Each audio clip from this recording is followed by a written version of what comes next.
Hello students, good morning sunshines. Student, today we will be continue our chapter number 6, that is changes around us. Student, we learn lots of changes. Now we learn physical and chemical changes. Ma'am, what is physical and chemical changes? Dear student, today we will be learn about physical and chemical changes and expansion and contraction. Students, whether it's plants growing, logs burning, and even if you are just eating food, the materials around you are changing the shape, size, releasing and absorbing energy, and we creating new substance. Hence, in chemistry, most of changes are divided into two: physical changes and chemical changes. Students, a physical change is something that changes the physical property of a substance, its size, shape, and form. Okay. Student, let's we have example. Student, cutting a piece of cloth is an example of physical change. Even though the cloth change in shape and size when it is cut, it doesn't create a new substance, is still a cloth. Student, even if a piece of cloth been sewed and made into a shirt, the only physical change is a cut, and the shirt still is made with a cloth, just is a new form. Students, another type of physical change involves changing state of matter, and water is the greatest example. Student, ice melting and become water, water evaporate and become steam, but no matter its form, the water is still water. Student, one way we can tell this is a physical change can be undone. Water vapor can condensation and bang into liquid, water liquid freezing and get the ice. Ice without changing is a different shape. In fact, many physical change can be undone. Students, for example, we know that dissolving sugar in water is a physical change, because even the sugar and water mixed together, they don't combine and create a new substance. They are still just sugar and water, and they can be separated from each other. Okay. Students, let's we have another example. Here we have an example of sharpening a pencil. Students, a sharp or the pencil appearance is changed by the sharpening. It is a physical change, but it is not a reversible change. Okay, so that all physical changes reversible? No. Only few are reversible change we can call physical changes. Now we have another example, cutting of an apple.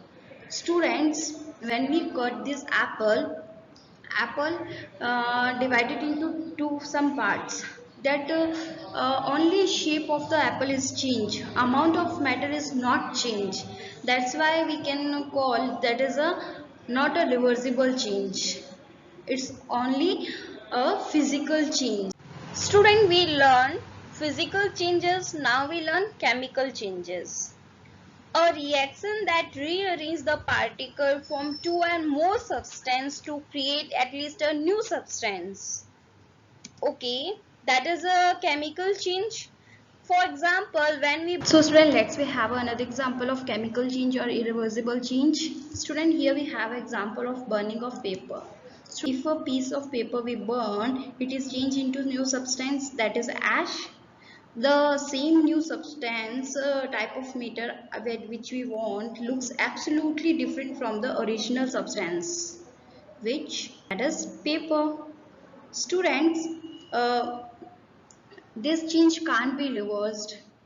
Ash can't be changed back into paper. It's chemical change or an irreversible change. We can't be reversed. Now we have another example, rusting of iron. Here we have a metal which is non-rusted, and another side we have a metal which is rusted. These brown layer you see on the metal, this is rust. Is rusting on matter? Okay, when a metal undergoes rusting, a new type of matter is formed, which is totally different from the original matter. That one non-rusted, and rusting can't be reversed. That's why we are called the chemical change and also an irreversible change. Okay. Students, now we have another example, burning of candle. When you light a candle, of size of candle is reducing with the time. The amount of matter is in the candle reduce when it is burning and can't be converted. Candle is not back into its original shape. Student, it is a chemical change and also a irreversible change. Student, that is an example of chemical change or irreversible change. Student, matter rusting, fire, fruit dripping, and digestion of food all are the example of chemical changes. Student, chemical change always form a new substance. They may absorb and release heat. They sometimes the chemical change will cause a change color, produce odor, create sound, releasing gas, and produce lights. And usually can't be undone. And student, physical change don't form a new substance.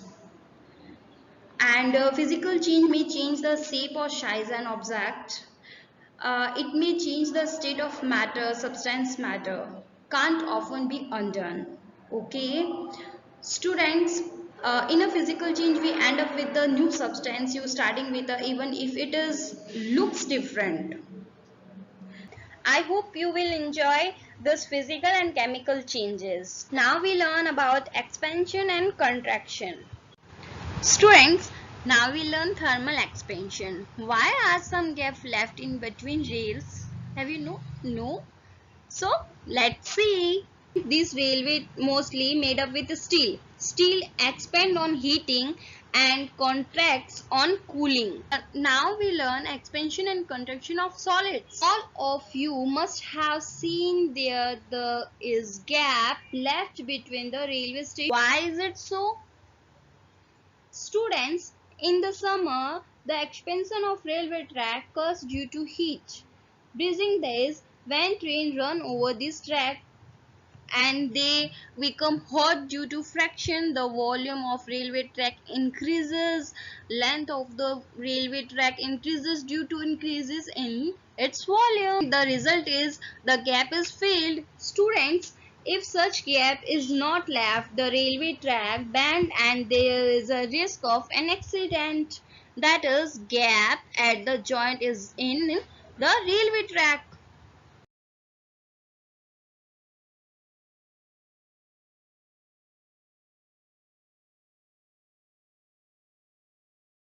Student, now we learn expansion on liquids. Students, do you know how we read a thermometer? The thermometer shows the temperature when the mercury inside it expands. Since there is a change in the state of the mercury. Student, the thermometer is able to display temperature. This change known as expansion.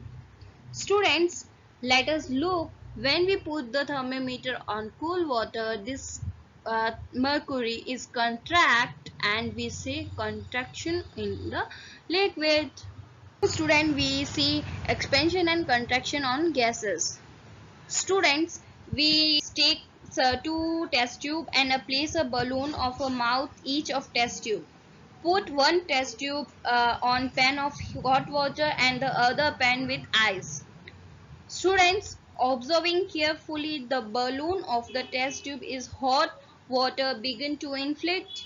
This is because the hot water heat the air inside test tube and the ice cool air. When the air gets warm, it expands and rising and inflate the balloon. Which on the other hand, cool air contract the other balloon or sick. These shows expansion and contraction. Okay. Students, with this topic we complete this chapter, and if you have any doubt and any query you can ask me. Okay student, thank you.